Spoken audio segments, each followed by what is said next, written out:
let's go with the last question, which again we already touched on a little bit, but let's give a final thought on it. How does have you guys reflected on what you've learned from the original game's unexpected surge in popularity?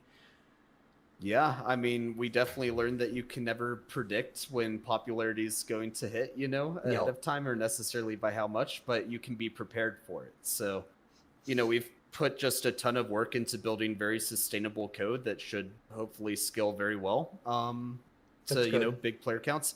We saw that it was scaling very well during the alpha as well. Like my performance at least was Yeah. fantastic. So hopefully that yours matched that experience. Yeah, like I've Oh, said before, we had just a couple performance problems on Glacier, but you mhm. guys fixed that almost right away, and there was no more problems after that. Yeah, So that was and I really can say, nice. because it's been said publicly, performance has been a massive focus for us since the alpha Yes. as well, just making everything a lot more streamlined for the players. So, definitely we've been working hard there.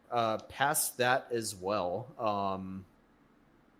just pretty much what I said before, like building out a game that, takes the best parts of Splitgate while still streamlining or adding the parts that we're missing, Yep. or maybe not quite up to snuff in the original, really forging more of a unique identity.